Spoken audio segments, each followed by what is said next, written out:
What's going on, guys? We're back, and it's Robbie, Austin, and Doug, and we're here to talk some sports and slabs. Oh, How I are you like that, guys Robbie. That doing? was a Going good on, one. boys? Yeah, that was a good intro, Robbie. I like Good it. little one-liner. Hey, we're working on it. We're working on it.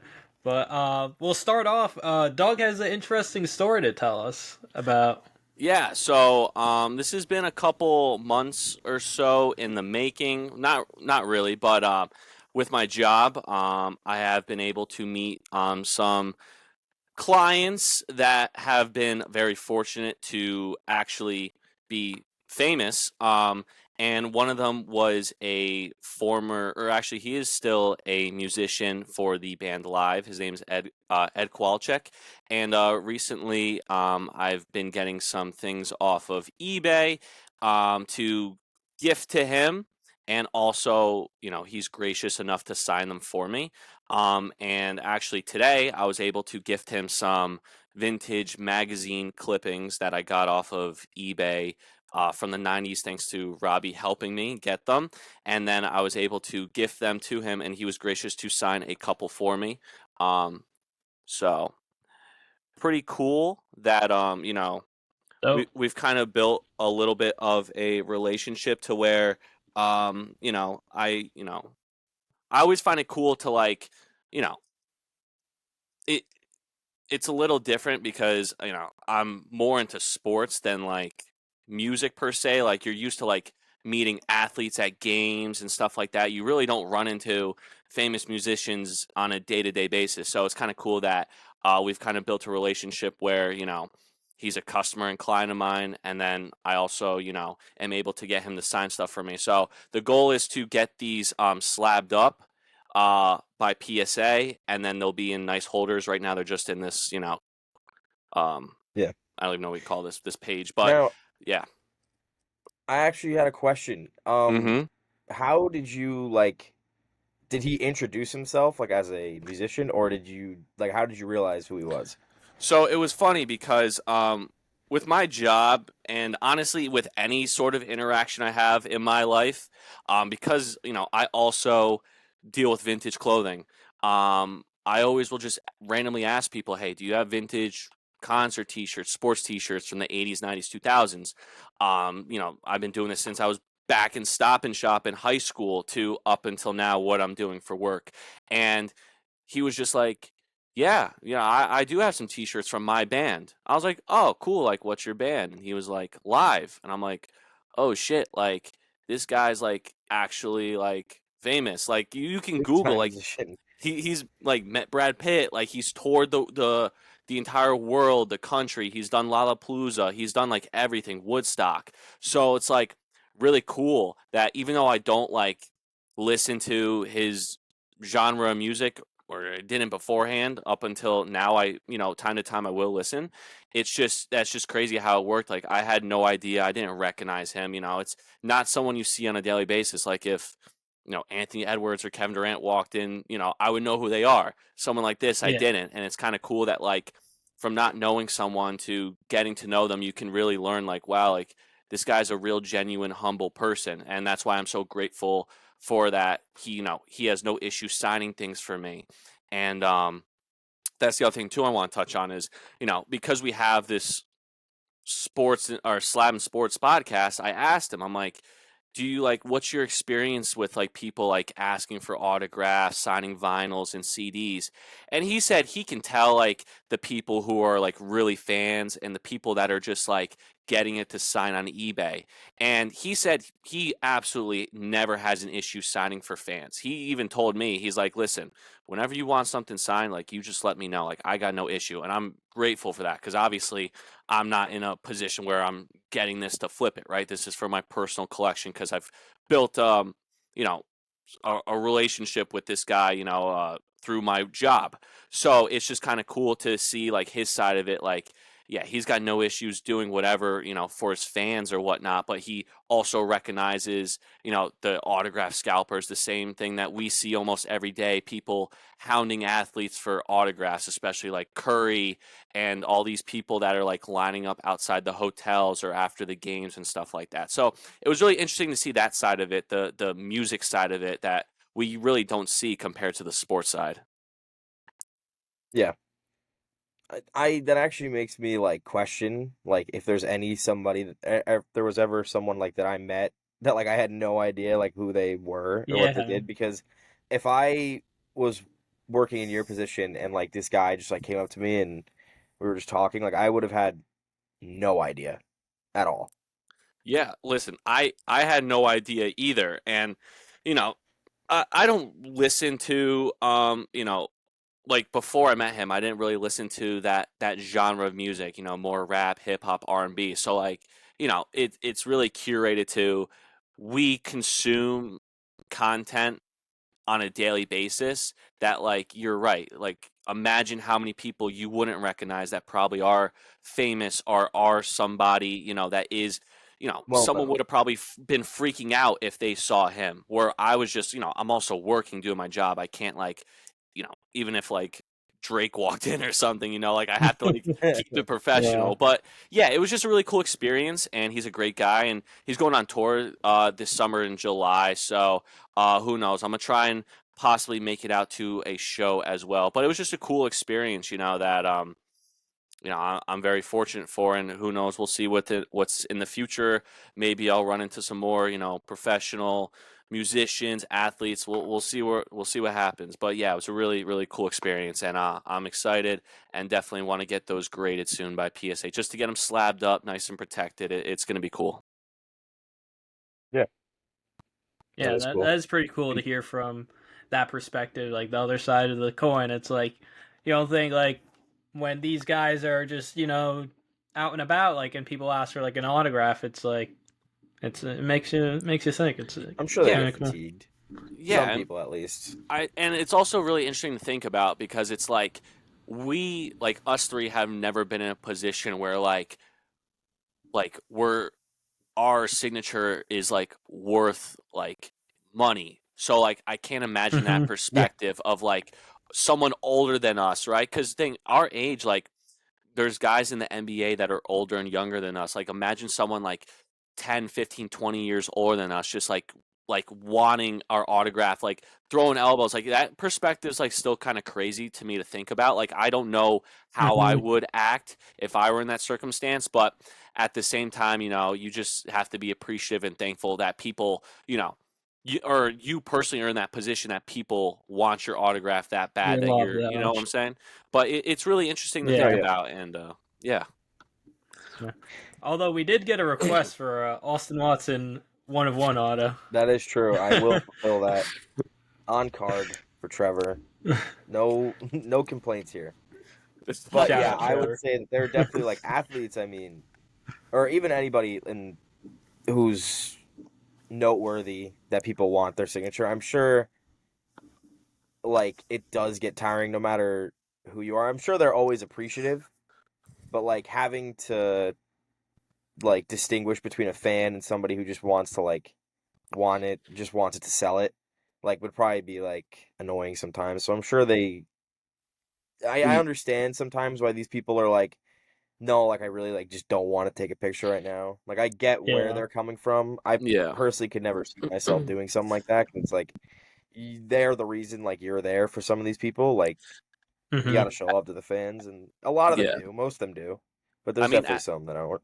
at the same time, just because now that I'm thinking about it, I don't know like which could be worse because I just went to that wrestling convention and I paid to get former professional wrestlers autographs. So Yeah, I don't know like if I would rather sign for free even if I know people are going to make money off it because I would be grateful that I'm in a position where I don't have to worry about money, so if someone else can make money off me that's fine, or like charging true fans 80, a get paid. 100, $200 for an autograph, right? Like that's like Hmm.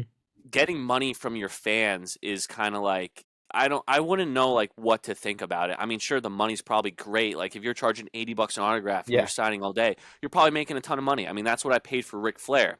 Now, the other side is like does Ric Flair really need that money or is he just like doing a cash grab? I really don't know, but it is interesting to think about like if I were in a position like that, would I rather do it for free just because of the position I'm in, or am I going to profit off of all the time and work I put in to earn, what I'm getting?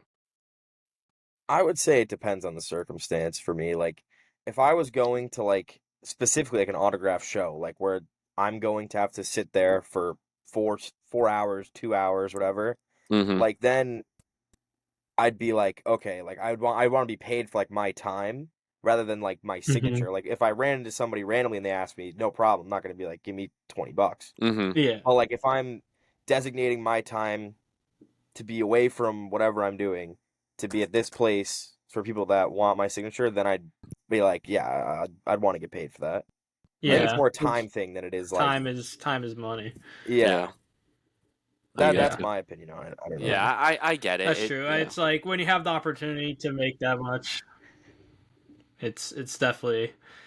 But when a random fan comes up, yeah, Yeah, But like you just even sign like it. Justin But Herbert does these, private signings, and I'm sure Mahomes and like even Brady. And like when I see that and people pay this crazy money, it's just like these guys are like, isn't I'm like they probably have hundreds of millions of dollars. Like, do they really need to be charging what they're charging for autographs? I don't really know. It could just be because their agent or whatever contract they're under, they yeah. have to pay. But listen, I'm sure I'm saying this now as Well, someone who is not rich and famous, but if the opportunity presented itself, I probably would want to profit off it. But you never know. here's also the other thing. It's like these venues that are like hosting them are the ones that like pay them. So no matter what, even if you say like I'm gonna sign like for free or whatever, is it not kind of just like, I mean, the people that like get charged the admission, Mm-hmm. isn't that kind of just they have to pay it anyway? Yeah. I Yeah. guess it mhm. depends, because I don't know. I've never like gone to somebody like, do you just like hand them money to like sign something? Yeah, so I mean, when I went to the wrestling convention, there were a couple tickets that I bought online. Yeah, I bought Lita, two Lita signatures online. They were like $60 each. Okay, Okay. that one was like very transparent up front. This is what you're paying. This is what you're getting. I got a conversation with her. It was really cool. Um, the only thing was I met RVD. Okay, Yeah. they didn't tell you the price. You didn't pay until you're up at the front, standing in front of him. So it's like one of those things where like RVD was $100, right? You can get RVD autographs out of like Immaculate and National Treasures for probably way under that. But I had a specific card I wanted to get signed. So it's like, okay, you get to the front and then you find out it's $100. Like, what are you gonna do? You're standing in front of him, like you're gonna say, "Oh, that's too much," like to his face. Like, Yeah, then you're you just right. kind of pay it. So like that's Yeah. how I felt. And like also like they only took like PayPal or cash. Like they no Venmo, no Mm. Cash App, no card reader, which I'm just like, I don't know. I feel like those options, like, yeah, I probably should have came more prepared with cash, but I'm just like, I don't know. I feel like they should have been more prepared for like having every single option available. But yeah, it's just one of those things where like Yeah, that situation was a little like, I don't know. I feel like they should have been transparent with the pricing online so I could have been prepared more than like $100. But it all worked out. I had a great interaction. I was very happy with the card I got signed. So it was I would have paid $200, but it's just in the moment I was like caught off guard. I was like more than I expected, and like Mhm. they were it's like right on the spot. They're like, "Oh, you're not ready to pay? Stand off to the side." It was like but it is what it is. I was very happy, but that's just my 2 cents on the whole. I kind of went off track a little bit, but that's my thoughts on it. yeah, Yeah. Very interesting information to get, and Mm-hmm. I think people will enjoy that. Yeah. But to switch gears, we actually had a PSA submission come in recently. Some good results, some not great. Why don't we? Should we start with the good or should we start with I, the bad? I maybe we should just start with me because I only had Yeah, submitted one we'll card, start. We'll and then start with Austin. You yeah, can start talking about it while I I you know while I I pull it was up. fortunate to have one of the be on the good side of this submission. I graded a Spectra Jalen Green auto rookie auto number to 50. It's the green variety variation. Sorry. Yeah. So I was looking at it. I bought this card raw for like $100 exactly even.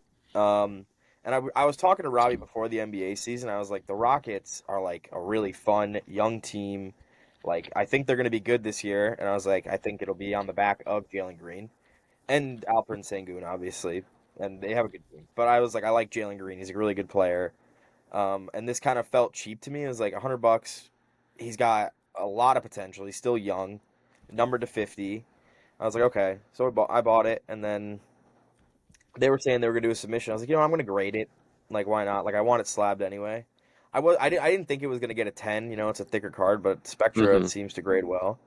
So it graded a 10. There's only two listed on eBay right now that I could see, but they were both raw. One was like 320, the other was like 530 or something. Hmm. And the two comps that I saw sold PSA 10 in February and in January for like one did auction for 180 and the other one just was bought for 200 straight up. And to me, I think I'm gonna go higher than that because you're Yeah. closing in on Playoffs. NBA He's playoffs. balling out. Yeah, so I'm gonna hold it for a little bit because I want to see what the Rockets do. But I mean, if he drops like a 50-point game or something in the playoffs or closes out a series, like we can see Yeah. a skyrocket. Yeah. The one So thing I I was like. happy to get it done. Yeah. The one thing I like about that card is that it's a green parallel, right? Oh, the green ink. Yeah, yeah. So like the color background matches the ink, which I feel like Yeah, you don't see too often except in like Spectra. I feel like yeah, Spectra Yeah, is that is one of the few products that like they do like I feel like red, green, blue, golds, and then sometimes you'll see like randomly they'll use like a gold auto sticker and like a different set, and it was probably something that was like left over from Spectra. So I definitely like that color match. In my mind, I was thinking like imagine if it was a red parallel and a Oh, red ink. yeah. Like I don't that'd even be Would know have if been sick. sick. I don't even know if that exists, but the fact that it's I'm green on sure it green does. and a 10, I was like that, and especially you paying Yeah, $100 for it, your yeah. best bet is just to list it high and then just set the threshold above like the lowest you take, and Hmm. especially with the playoffs, like you said, he's balling out. Might as well just that money Yeah. easy. I haven't checked Yeah. the pop report on it, but like I haven't seen any lists on eBay since those sold like Hmm. now a few months ago.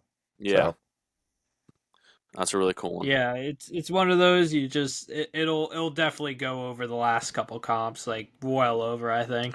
I think. But to get into next, we'll go into some of Doug's All right, gradings. let's start with the best card. Let's start with the best card. no. So Oh, here we Oh, go. yeah, the Star Wars no, no, or no, no, no. We'll start with the no, D'Anthony no. Melton. So Okay, so okay, the me, my Melton. random 76ers 101s, D'Anthony Melton, NBA hoops. Robbie with the great camera work here. Um, D'Anthony Melton Black NBA hoops 101. I got this one pretty cheap, probably like $40, $50, whatever. The one cool thing about it is it's actually Tatum's on the card as well. He's trying to block D'Anthony Melton's shot, which I was thinking is pretty cool. I mean, I don't like the Celtics, but it's like an extra like cool part of it. That one got a 9. I was especially with it being a black border, I was like wasn't expecting anything crazy. We'll go with the Star Wars next. This is a Star Wars sketch card, I believe, from 23 Finest. The one cool thing I like about this Star Wars sketch card is it's not the best sketch. Like there are some crazy ones, and the Yeah. three of us have seen some crazy ones that they have made. The one thing I like the most about this is that with the finest product, they actually number it 101. Now, a lot of these sketches that they do for Star Wars, technically they're 101s because every artist sketch is unique, but they're not numbered. I like the fact that this one's numbered. It has the artist's name and signature, which, like I said, a lot of them are not physically numbered 101, which is like an extra touch to it. This one's nothing crazy just because the sketch isn't insane. It's probably the grade doesn't really help it. I'd say it's a under $100 card, maybe like 60 to $80, but I pulled it and it's cool. And I was like, you know what, I might as well, just get slabbed up with me being a Star Wars fan and everything. So that one's a cool one. And then I thought lastly, those were sick. yeah, I don't know. I didn't really look too much in the condition. I just pulled it. But this one, I'm not even going to try and pronounce this dude's name. Again, another random 76er 101. I think his name is Philip or whatever. He's not even in the league anymore. He's overseas doing something, or I don't even know if he quit basketball. But it's a White Sparkle 101. Again, probably paid $30 for it. 76ers 101 cheap. I was like, why not? And then it gets a 7. And I'm like, this is why I have beef with every single card I submit to PSA. Because I don't know, it looked clean. But, I'm just happy again. It's just, Oh, I think Oh, I oh well, no, oh no. it's very off centered. That's so Robbie probably missed that why. when he was checking my cards before he shipped them Whoa, off. whoa. But yeah, again, Uh, it's just one of those things where it's like I get it cheap, and then I'm just paying to, just to kind of get it protected as well. Like the grade doesn't really matter for 101s, honestly. Um, like this doesn't increase it or lower it. Honestly, it's still probably what I paid, probably under like $75, if that is, what I'm saying, because the only person that's going to buy that is probably another 76ers person like me. But again, I'm just keeping it in the 76ers 101 personal. So I was happy with that for sure, just to get it encapsulated and slabbed up. yeah, no, that is. I mean, it's great for the PC, and at least we know for the future. Um, Oh man, we I lost still think that. Robbie. no, Um. I'm here. Oh, I think it just. Oh, Oh, due to a change in their devices. Oh saying I no, changed. I don't know. But yeah, Doug, I back to that one of one illustration. You were saying like I had no idea like what those things were. Like I've watched Star Wars, not like a massive Star Wars fan, but like I thought it was mm-hmm. really cool. And then some of the illustrations though were Yeah. crazy. No, they do make some crazy sketches, and like I was telling you, it all goes based on the set, the artist, and who the actual sketch is. Like any Padme Okay. sketch always goes higher just because Padme is like, one of the most popular characters. Same thing with like Anakin. I know at one point the Baby Yoda stuff, those sketches, the Mandalorian, like when a new movie comes out or a new series and it brings those characters back, those cards, those autographs, whatever, go up in price. Now, obviously, Padme cards are always going to be super expensive. Even before, when she barely had any autograph cards and tops, and now she has some Leaf product autographs, and that still go for crazy money. Those sketch cards, Star Wars cards, like the Star Wars fans are very crazy when it comes to autographs, and when new sets come out, they're willing to pay top dollar just to get them. I mean, I'm not crazy. I probably would not pay $1,000 for a Padme Topps autograph, but you know, we'll see. I would probably pay a good amount of money for a sick Hayden Christensen like autograph if it was like episode 3 Anakin and like it was like from that, like yeah, I'd probably pay some good money for that. Like just to show people like what I'm talking about. Look at this sketch. Yeah. Like that's sick. Like That's so cool. that's really sick. Now, how much is something like that? That one's listed right now for 1,100. Yeah. See, like it's listed for 11 realistically, like I wouldn't be surprised if that sold for over $500-$600 just because it's Anakin and it's a really detailed sketch. Yeah, like look at this. Yeah, Ahsoka and the that Baby one's Yoda. sick. Yeah. Now is that Like, Galactic yeah, Files? What set's that from? that is from just his top Star Wars finest. Oh, it is Topps Finest. Okay, because I know they did make some oversized sketch cards, and that even the oversized ones will sell for more. So it's really crazy to see what a a sketch card goes for. It's not even autographed or anything like that. So it's really intriguing to see. Oh, it's so cool because Yeah. Doug had sent us like the or Robbie FaceTimed us when we got the grade submission back. We were like scrolling through the cards, and then Doug explained to me like what this one of one sketch was, and I was like, whoa. So then I went on like a whole eBay binge of like looking at a bunch of them, and I was like, oh my God. I was like, these are awesome. Yeah, no, they are really cool. Mm. Yeah, so I guess the camera isn't working, so all right. I'm buying a new webcam next week, guys, so don't worry. I will just speak about it. If you want to see the visuals, be sure to check out NF Cards 1 on TikTok and Mm. Instagram, A little and then you plug. can see them, but I'll just quickly run through. So as you guys know from episode 1, I'm a big Diego Forlan fan, so naturally graded a lot of Diego Forlan in this submission. Did very well on them. To start off, like I got a PSA 9 on it. It's a Select Serie A pitch side auto, which it's a thicker card. PSA 9 is not bad, but I ended up getting another one, a PSA 10 on the Prism Copa from International Ink. It's out of 25, which is a very nice grade on this one, and I may be using some of these to get towards the one of the grails I talked about in episode 1 actually just popped up, so may have to use some of this boost in value to get into that one. But I also got the out of 25 scorers club, which will match my 1 of 1, and that came in a PSA 10. I got a dual auto with Darwin Nunez, PSA 10, which is another great grade on it. That one I'll probably definitely flip just because I'd rather put it towards the card I'm looking for. And then in the Futera gold frames, they're thicker cards. I got a PSA 9 and a PSA 8, which it's pretty good. One's out of 9, one's out of 10. So just cool cards for the PC. Next up, Chris Olave, Purple Stars out of 15. That one I paid like $40 a while ago, and I'm not sure, like, I haven't checked comps at all, but it got a 9, which I was hoping it would get a 10, but sometimes some of these optic cards can be trickier than they look. Yeah. Yeah. But, and then you guys can stop me if there's any of them that you have any questions I was on. just gonna say, like, Chris Olave. I was just gonna say Chris Olave is like one of those guys where it's like tough because it's like I think he's super talented. I think the QB room is a little shaky there, but it's like with dealing with all his concussions, I don't know if I would knock on wood his career doesn't get cut short, but it's just like crazy, like how so much has happened. Definitely I feel not like a hold. His cards have definitely gone down a lot, so that's something that like if you can get into cards cheap.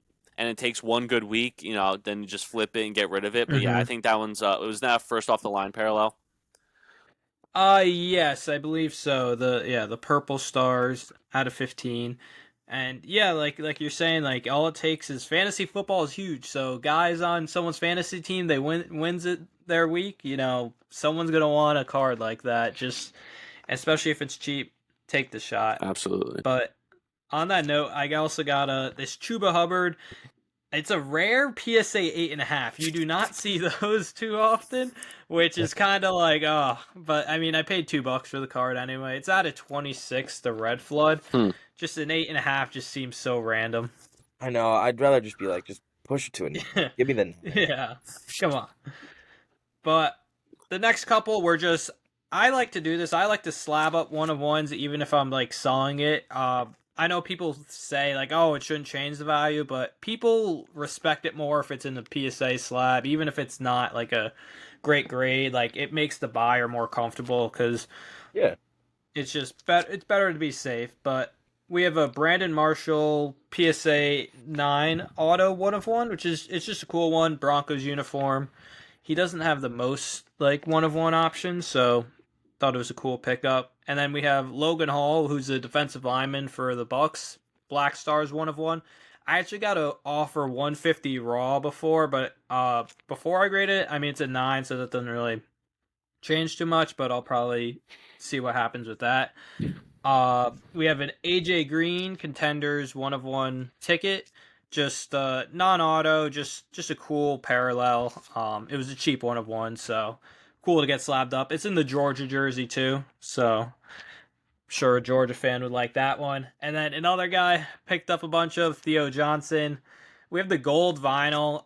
The corner on this one is absolutely smoked. I didn't realize that until I was shipping it out. I'm like, oh damn, like it's perfect. Besides that, like I think it would have 10'd if it weren't for that corner because it somehow aided with. Like you can even see the corner in the slab. Like I'll show Doug tomorrow because it is kind of smoked. But I luckily another Theo Johnson got a PSA 10 on the Gold Scope, which is a pretty big grade because the 2024 Prism is a tough grade. Gold out of 10, you know. I think Theo's a good opportunity. He's pretty cheap, and I think he'll have a great season.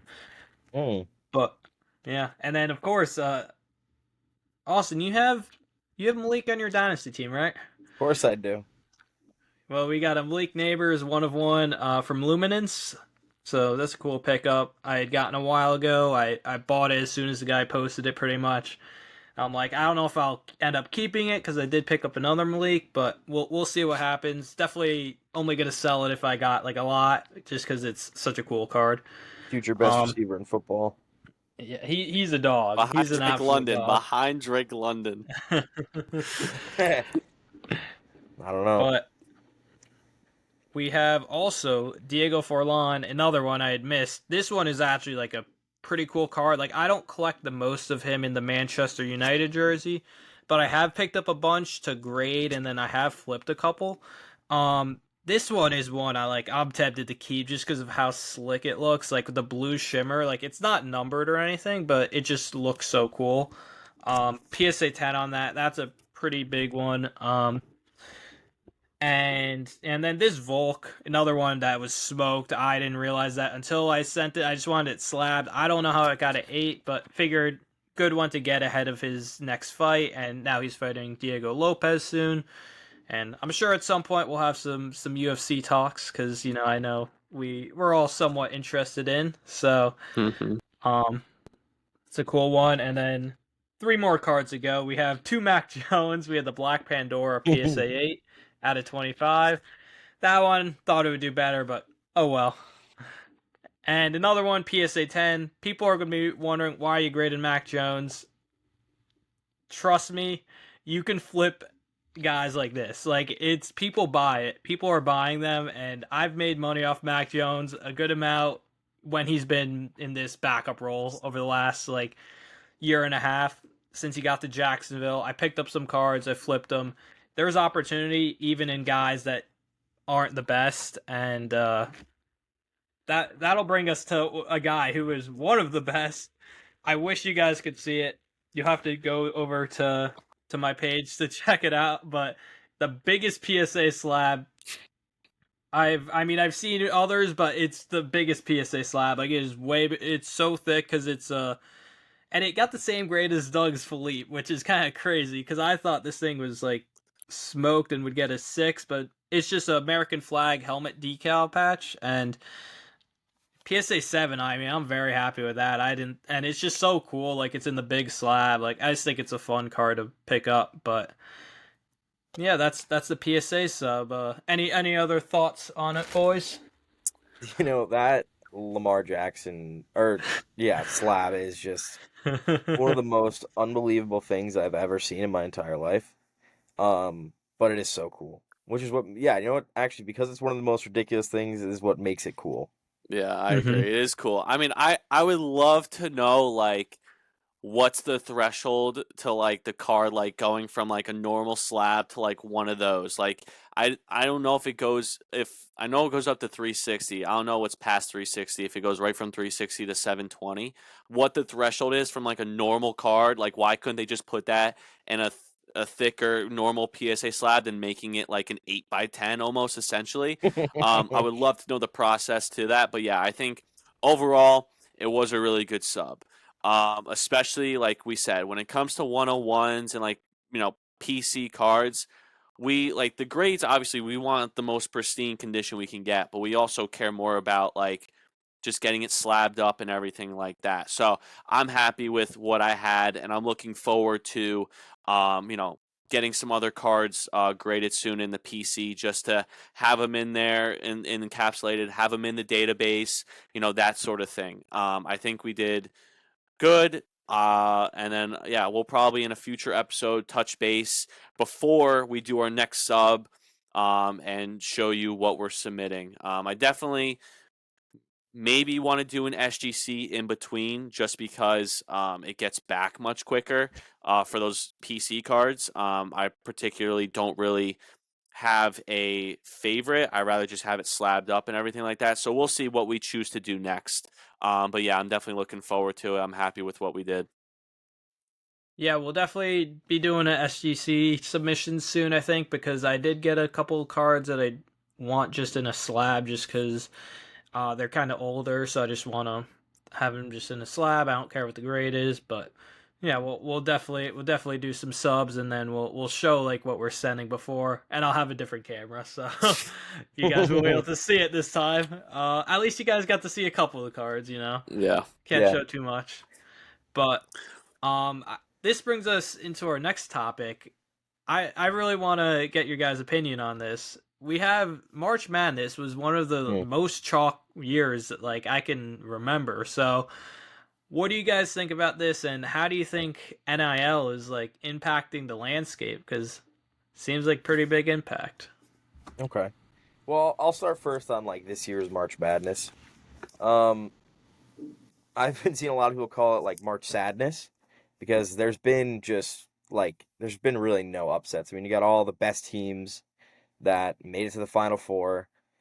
Um, Even in the first like round, there was just like barely any upsets. Like you had like McNeese, but like I mean, Colorado State was favored, so it's like were they really that much of an upset? I don't know.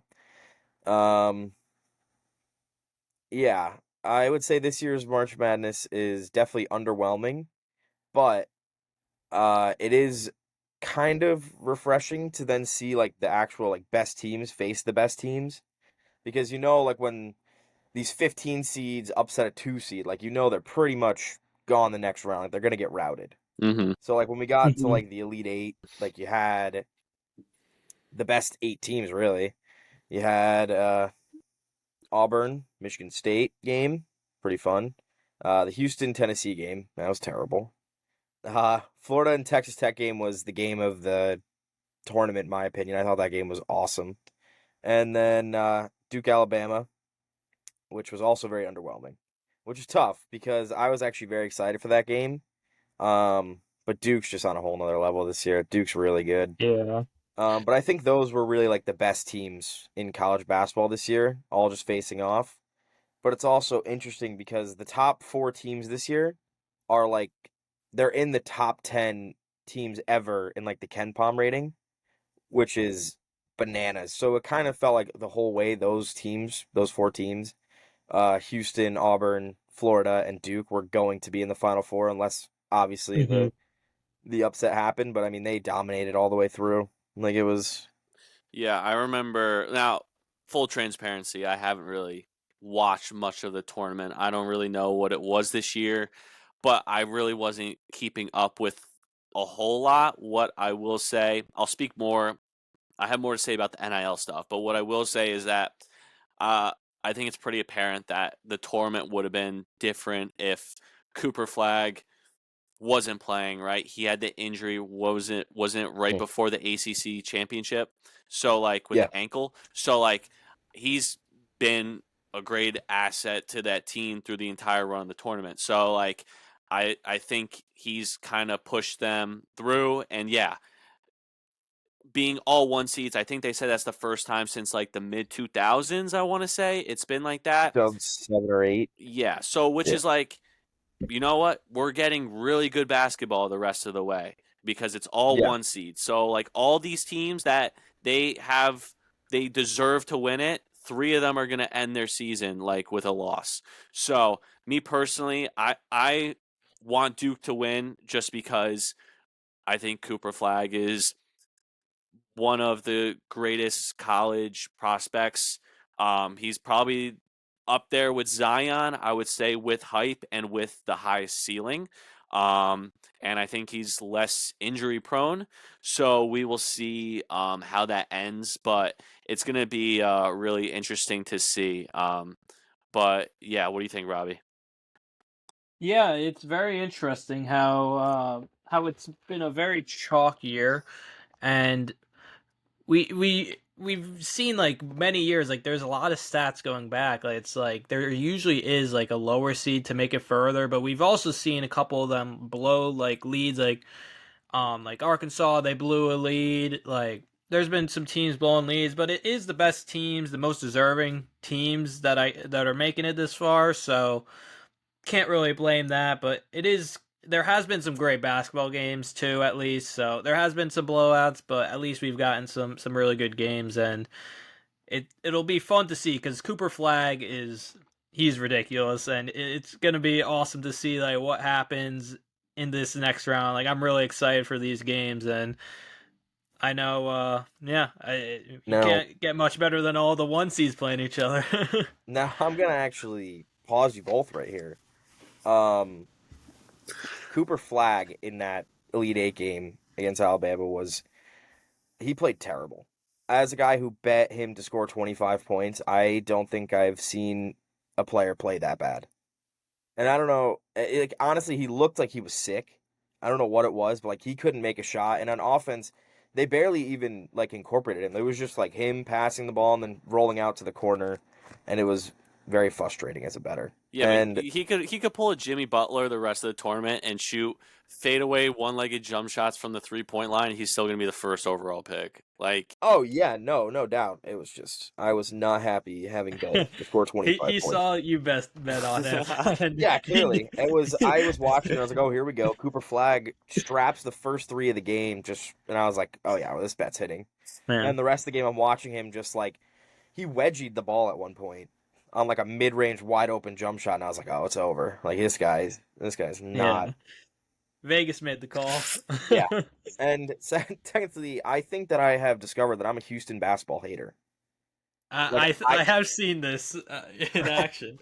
I think that they are just like I don't know what it is. Every time I watch Houston, I'm like, this team's just like not good. Like every time I watch Houston play, I find myself being like, yeah, this is great. They can play defense, but they just can't score. And like this is like their best scoring team at like probably ever, which is why that they have made a run at it because their defense is really good. I'll give them that. But like I thought that Tennessee was going to blow them out. Not blow them out. I lied. I thought they were going to win because I thought they could match that defensive physicality needed to play Houston. But Houston, they can just rebound the ball like on offense. They just get so many O-rebs. It is pretty crazy to see. But I'm a Houston basketball hater. They're going to get routed, and I will be taking Duke. I think they're 7-point It's favorites. Houston, like they're one of those teams like where their defense is just so crazy. Like I saw a post the other day. The slowest guy on their team runs like a 5:45 mile, and he's like 6'9", jeez, bro. 250. See, that's And my crazy. friend, I was talking to one of our friends, John. He's a big Houston guy, so him and Austin have been going back and forth a bit, but that's it. And he was saying, oh yeah, that guy only plays like 5 minutes too. Yeah. But yeah, they have clamps on defense, but you know Duke has all that firepower, so it should be an interesting game to see if they can figure out the formula to stop those guys, especially you know Cooper Flagg, you know Knuppel, you know those guys, and Yeah. you know see what they can do. I think the more interesting game though is going to be Florida versus Auburn. I really do. That's fair. I think they're a really fun team. Yeah. Like they have played like a high octane offense and like their bench goes crazy. I'm excited for that. And Auburn as well. They've also been really fun. Johnny Broom, very good. But I will say this, if there is a guy that is just so made for March right now, it's Walter Clayton. Like, Yeah, and our friend, speaking he's of, that's a hooping. Houston basketball fan, I guess, hater of Walter Clayton, called him a free throw. So I guess that guy just hates fun because I'm watching Walter Clayton dribble out down 2, nobody on. He just turns around, Steph Curry like throws up a 3, takes the lead. Like he hit like 3 threes in like the final like 5 minutes. That was cold. I was just like, okay, like this guy's made for March. Mm-hmm. So I think that's gonna be a tough game to pick. Auburn's looked really good, but I'm going to go with the momentum of Florida. I think they're Okay. I think we're gonna Florida Duke national championship. Yeah. Yeah, I can agree with that. I mean, it just seems like that's kind of where things are looking. Like Florida's just they've been so hot. You know, Auburn obviously, you know, they're a great team too, so we won't be surprised if that happens. But you know, it'll definitely be interesting to see how it plays out. Yeah. Now, the back half of your original question, how does NIL like change the landscape of everything? I would say that NIL is the sole reason for this because now it seems like players don't. And first of all, for anyone who doesn't know what NIL is, it's like players are able to make money off their name, image, and likeness. So like they can get paid for doing these sponsorships, events, autographs, whatever. And honestly, I agree with it. Like the players should definitely be paid, but I think that it's gotten to a point where there has to be some sort of like, I don't even want to Governing say like a body salary cap, for but like there's like got to be or some sort of something, because it's like you can just basically be like, oh, we're paying this guy $10 million to come here, and then it kind of like, I don't know, there's something about it. Doesn't, I mean, it's, we obviously love that these guys are making money, like no yeah. issues with them making money off their name, like image and likeness. It's just kind of like it turns into kind of like a professional sport. Like you got guys in like free agency, kind of like, No, yeah, oh, we're a collective and we're, you know giving this guy 10 million to come here. It's like it definitely shifts things. and like the school can't technically like give them money per se to come Hmm. here, but like they basically do. Like they Yeah. basically are like they have like their boosters and everything that are able to just give them money.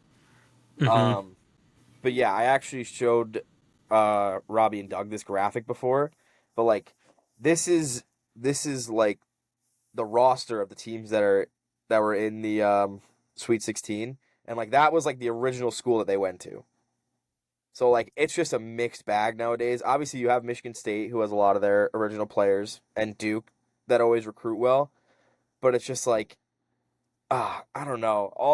It doesn't even feel like college basketball anymore. It kind of just feels like Robbie said, free agency. Like the transfer portal has pretty much turned into free agency, and I don't know how like you get a hold on it, because the thing is about like these smaller schools is like it's such an uneven playing field.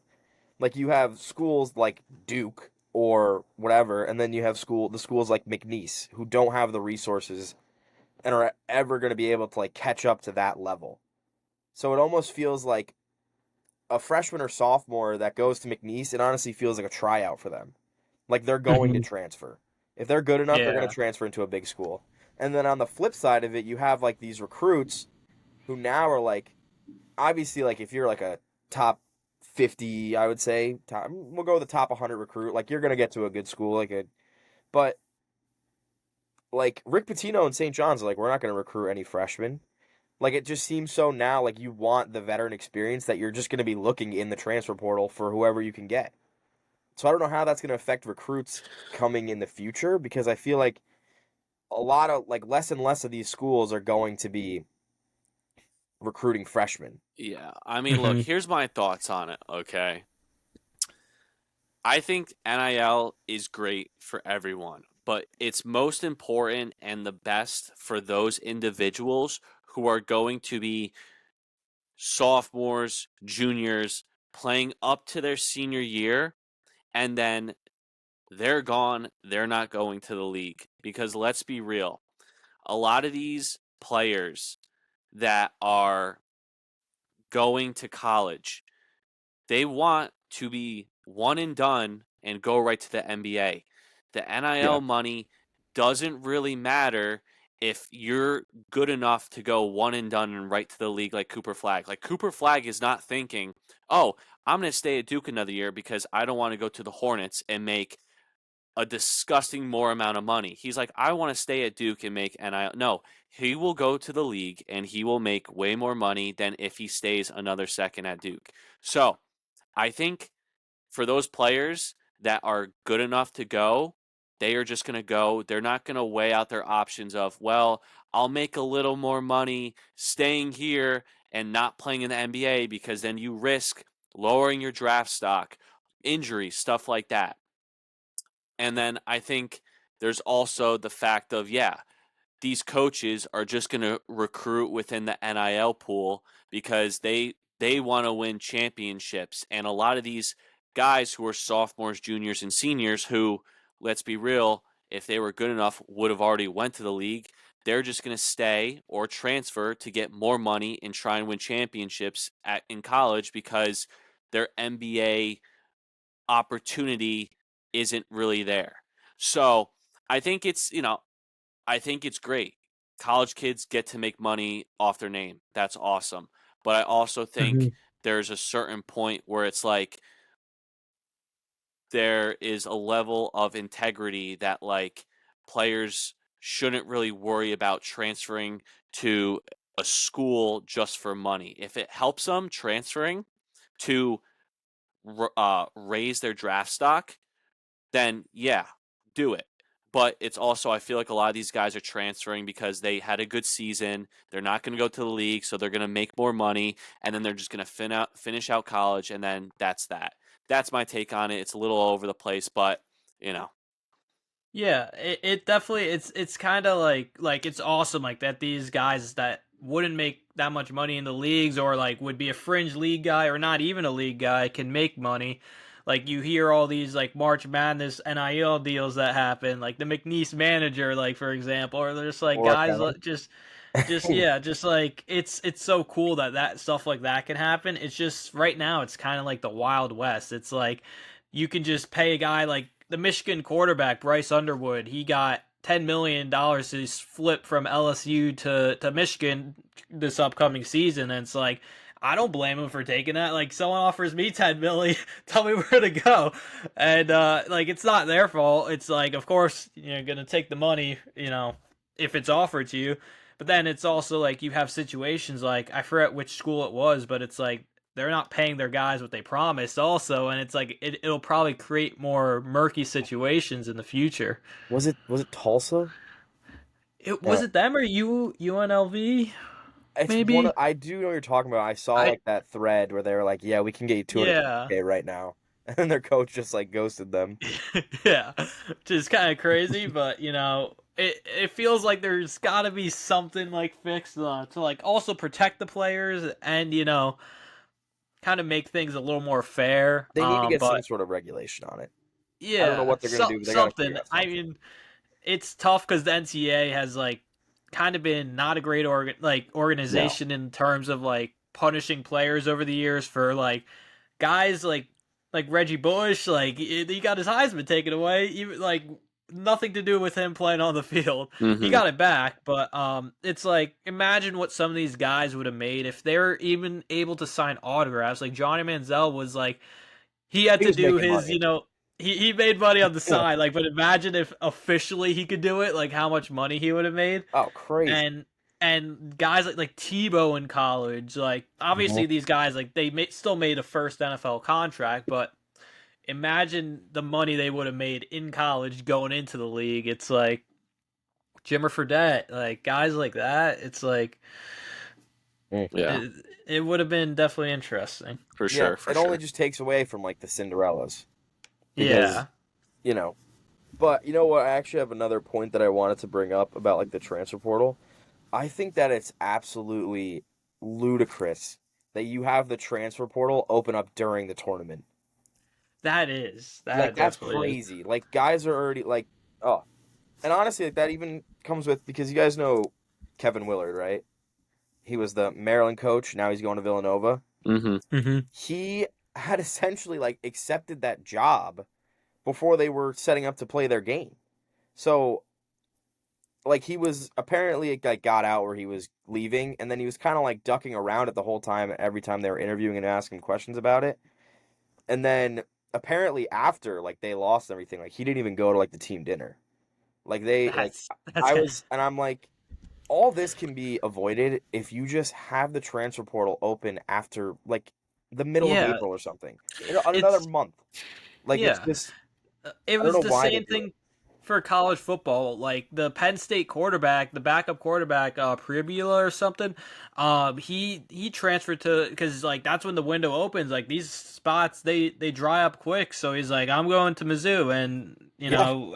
you got to go. And it sucks for the teams that are in the college football playoffs or the bowl. Like I mean, bowl games don't really mean that much anymore, depending on unless it's the big ones, but.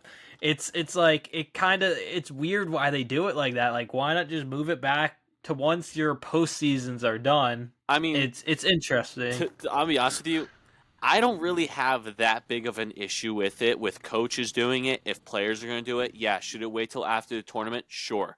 But on the flip side, think of it as like you're putting your 2 weeks in, right, with your job, and you're starting a new job, better salary, better benefits, and it's like you're with your boys and you're like, yo, we got 2 weeks left. Like, let's end One last this. ride.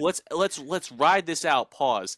And like, let's win this. Like, there's a Yeah. positive spin that can be thought of, especially because I'm sure there's players on that team that are transferring as well, that are in the portal. It's not just the Mhm. coach. So it's like, I'm sure he was transparent and be like, this is what I'm doing. Like, I'm still Mhm. your coach right now. Like, we still have a job to do. Like, we're still gonna finish what we started and do it. So I think you really don't know what's going on in the locker room and everything like that. But I could see, yeah, when the news gets out that a coach is taking a different job in the middle of the tournaments and all that stuff, I can see how it's a really bad look. But I think at the same time as well, players are also worried about themselves and doing what's best for them. And they know, regardless if their coach is leaving or not, if they have a goal of, I'm going to this school or I want to go to the league, right?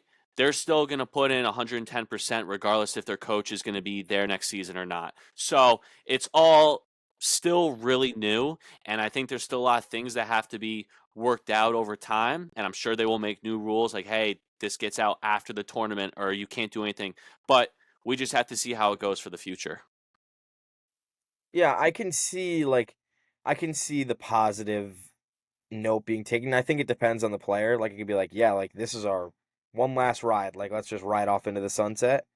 Or on the flip side, it could be like we're in the middle of a tournament and It I can be a hear like distraction. let's say Yeah. but Mhm. let's say I'm on the roster and I'm like this coach that like recruited me that said I like we were going to be playing together for 3 years. Let's say like I'm a freshman on the bench right now. Mm-hmm. And then I'm sitting there and I'm like, wait a minute, this guy that just recruited me to come here is now leaving.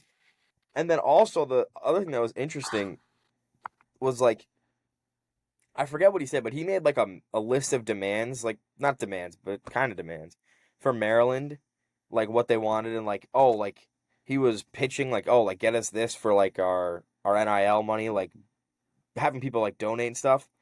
They Maryland also then met the demands and then he was kind of like yeah, I'm going to leave. It was just really weird. I just think that's really weird and crummy to do like with no I hope that he told his players like hey, Mhm. I'm gonna be taking a job or not. But Mm-hmm. if he didn't, I mean, he didn't show up to the team dinner after they lost.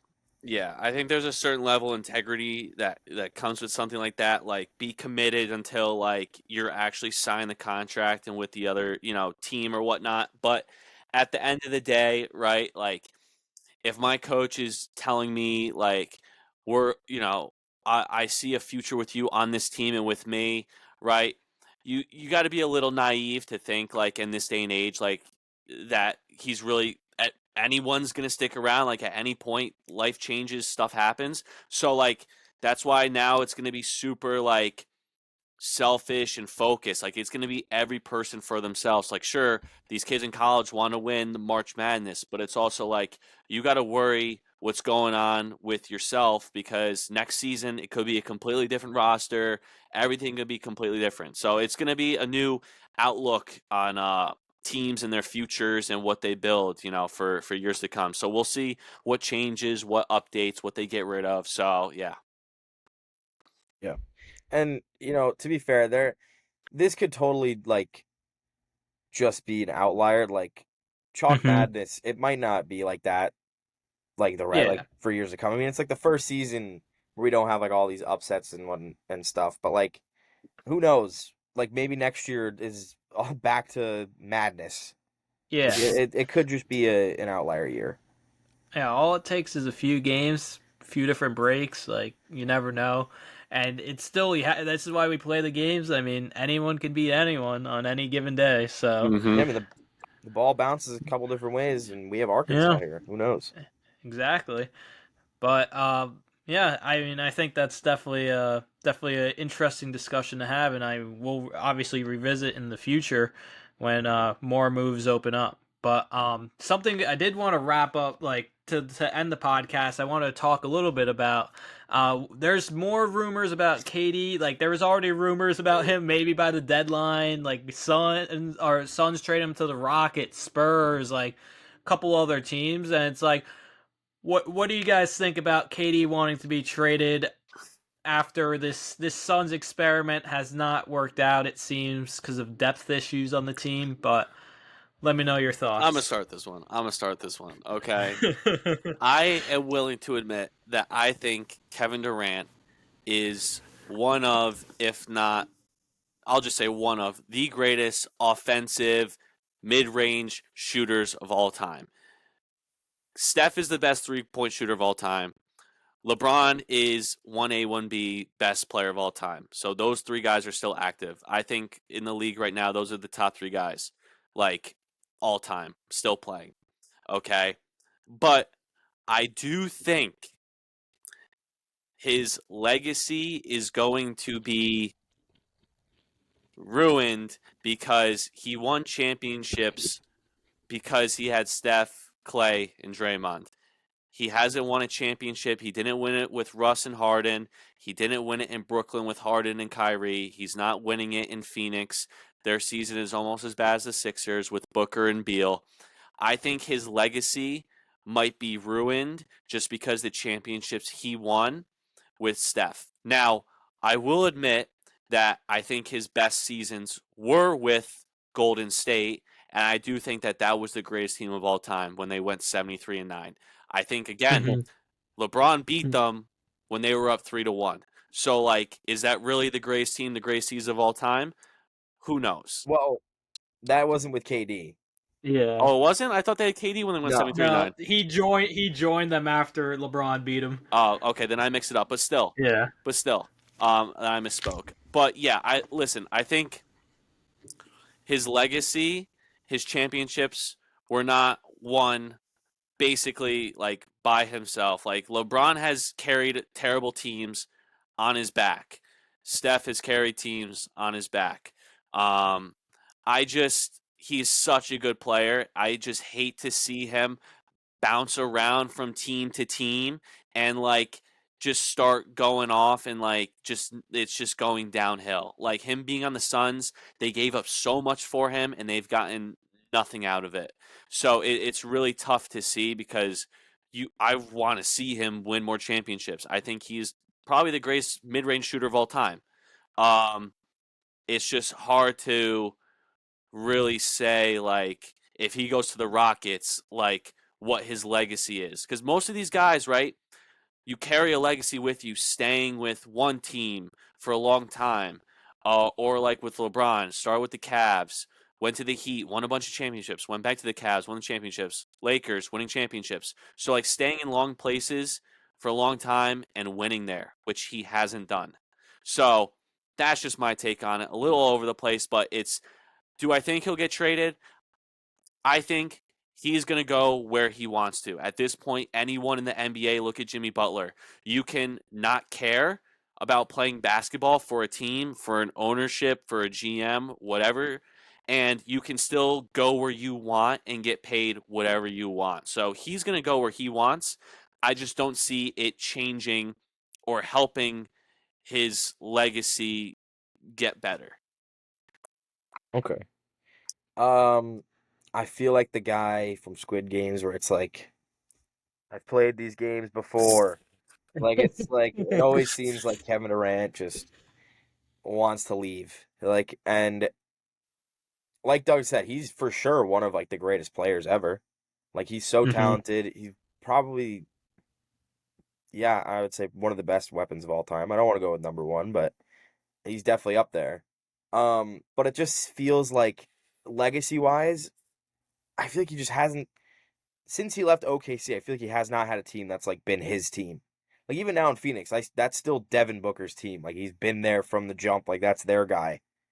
And when he won those championships, it just feels like it's overshadowed because it's really Steph's Warriors. Right. I don't know. Like he won Finals MVP, but like he went off. Let's not Yeah. get it no, wrong.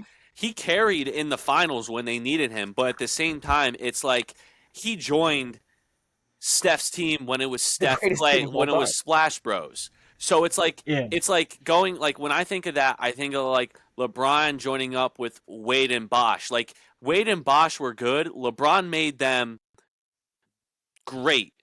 Steph and Clay were already great. KD's just like, I want to win. And that Yeah. kind of, I felt like, was the downfall, like, of, so like super teams, I think really started when it was LeBron joining the Heat. Like, that was the first time you saw someone go to a destination because of other great players. I think KD was like just the gasoline on top. Like, the team was already great, and then they added someone else. Like, it happens now so often. It's like these guys just go to these teams. Like, the Suns should be great with Beal and Booker, but they're not. And like, even looking at the Sixers, like how bad their season is on paper, Maxey and Embiid, right? That's the team. When Harden joined, they were already a great team on paper. Harden joined, they were should have been amazing. They should have, you know what I'm saying? And even when Paul Yeah. George joining the Sixers on paper, right? If this is 5-6 years ago, George joining that team makes that great team like one of the best. But it's just everyone's older, everyone's just injuries, and it's out of control now.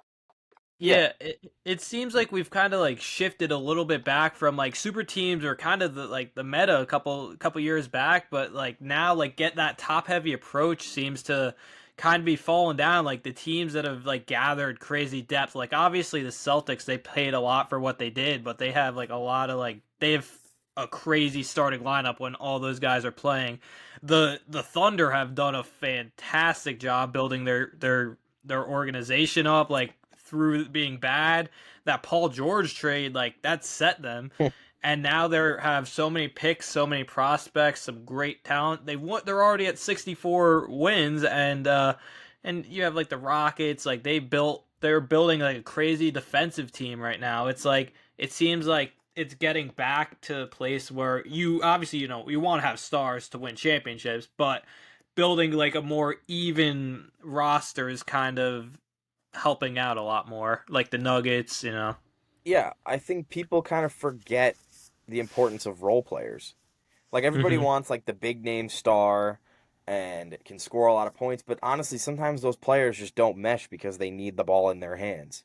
Like the Mm-hmm. thing that makes like the Thunder just like so good right now is one, they can play really good defense, and you have these guys like Jalen Williams is a stud, and I think he'd J be a Dub. star on his own team. Yeah. But like Mm-hmm. it's Shea's team, and J Dub and Chet both play great, like second hand and third hand, whichever one you want to say is better. But they're just great options.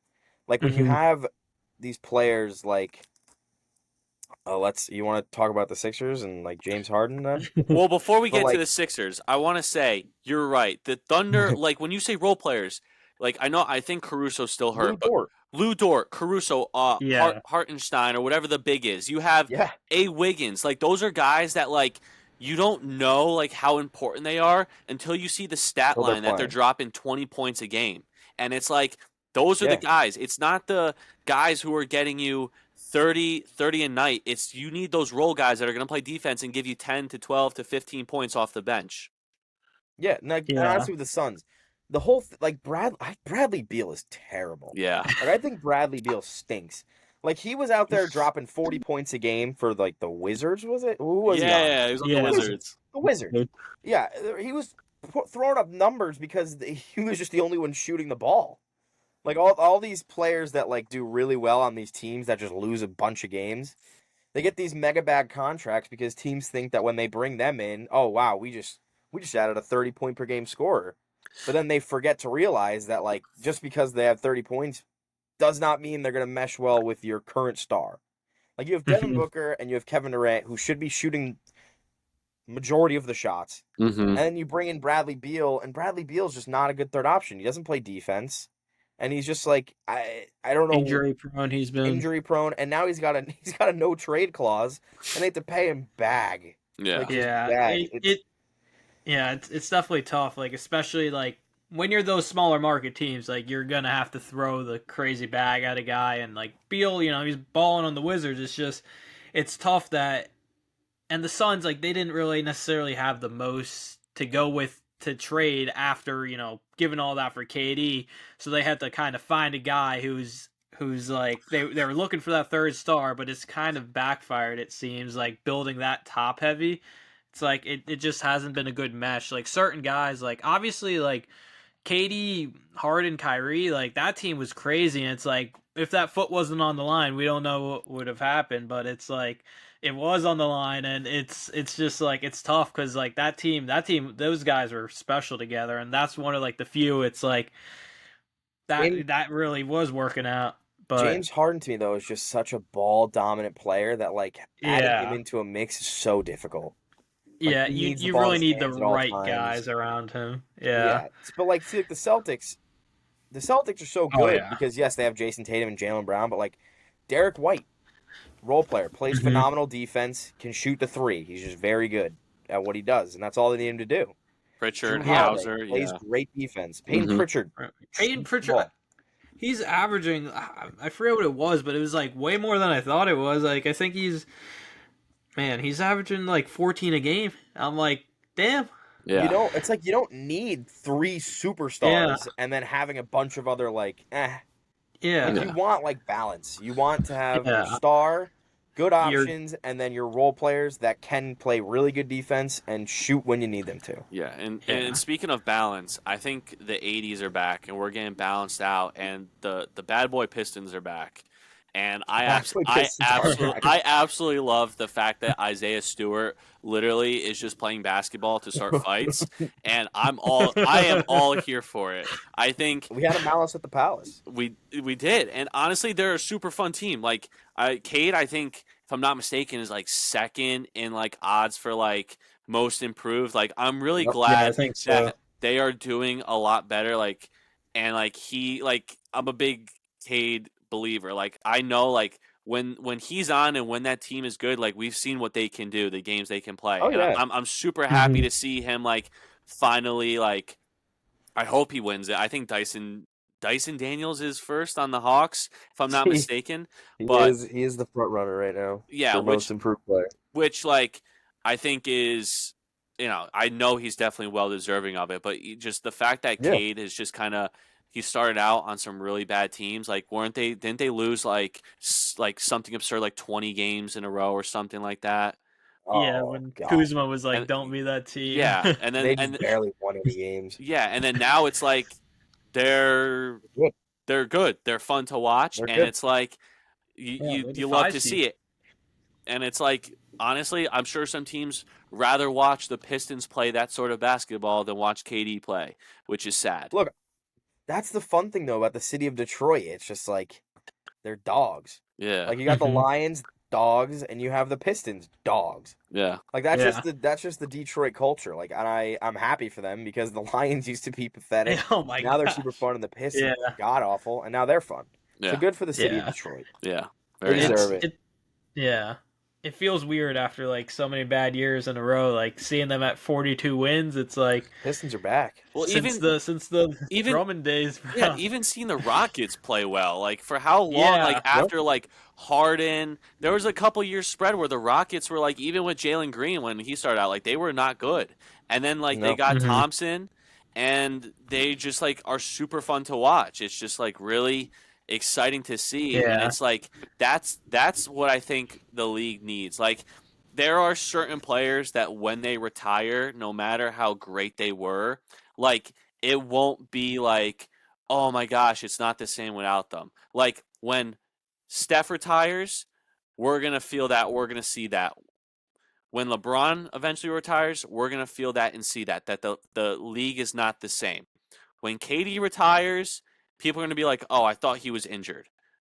No offense. I feel like it's just gonna be like that. I No. don't know if he'll get a farewell tour or whatever, but like I just feel like the aura and the presence isn't there because of the situations and circumstances he's been in with way the Nets ended, way it's going to end with the Suns, and how it's going to end with his next team. I'm assuming his next team will probably have to be his last.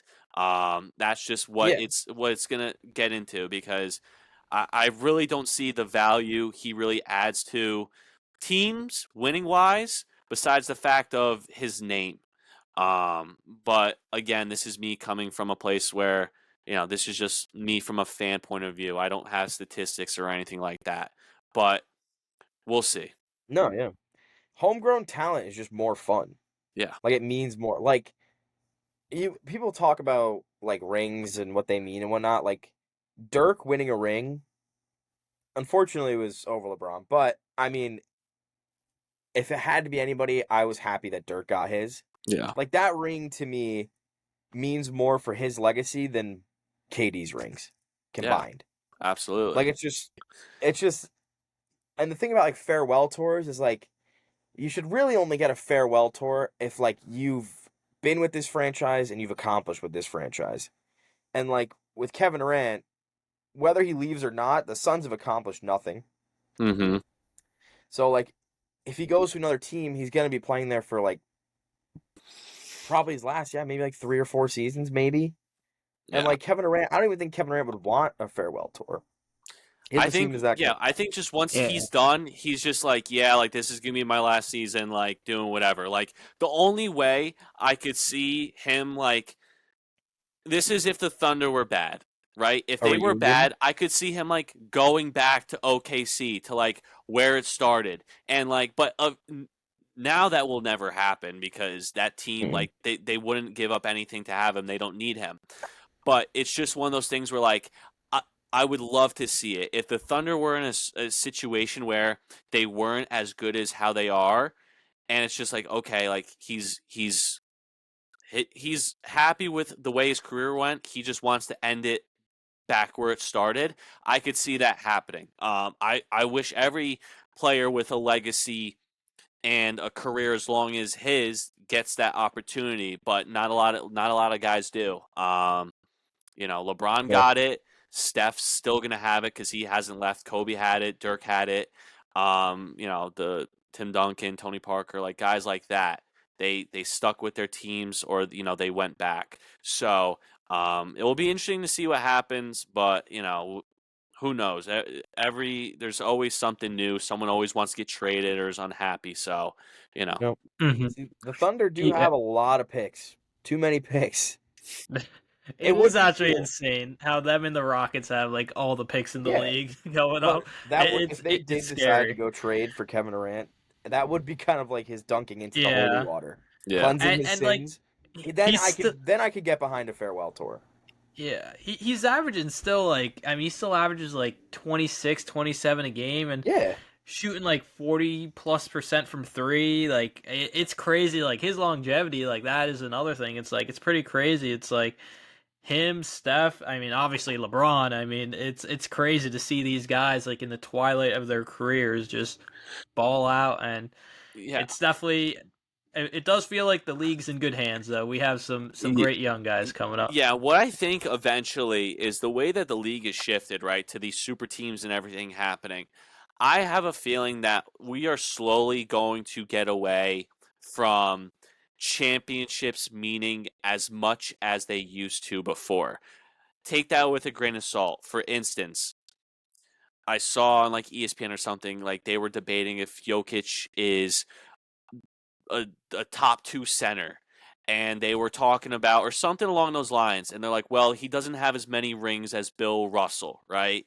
So he can't be as good as Bill. And it's like, I'm telling you, if it was Jokic against Bill Russell, Jokic is sweeping him off the floor. Jokic is going to Yeah. dominate Bill Yeah. Russell. So it's like It's it doesn't the championships at that point, I don't think like back then can relate to now.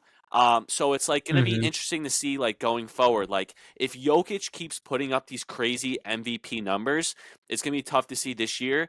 I think SGA is going to get it, but Jokic should get it. It's a toss up, right?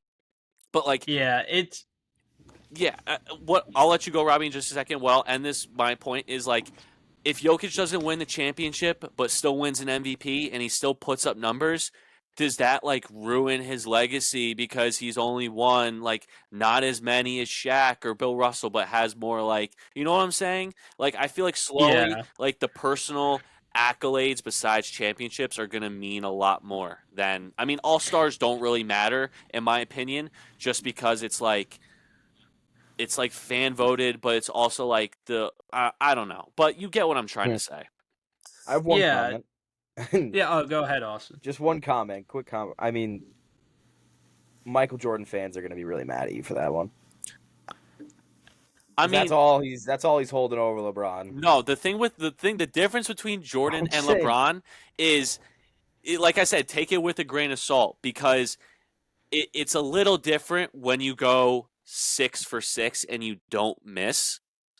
You know what I'm saying? Like, granted, he got beaten by Bird, and like, we could have a whole episode on this. I don't have any Oh yeah, stats or I anything. won't. I won't. I don't have all the numbers to back it up, but what I'm saying, and I hope you understand what I'm saying, is like there's pros and cons to the championship debate. The pro is like for in favor of Jordan, went 6 for 6, right? The con is like LeBron is what? Was he like 5 for like 9 or 10 or something like that? Like it's something like that, right? Yeah, but So, I mean, so it's like it's just tough because I don't think Jokic is going to win 5 NBA championships, but I still think he's probably going to go down as the best center, better than Bill Russell, regardless if he has 10 rings. You know what I'm saying?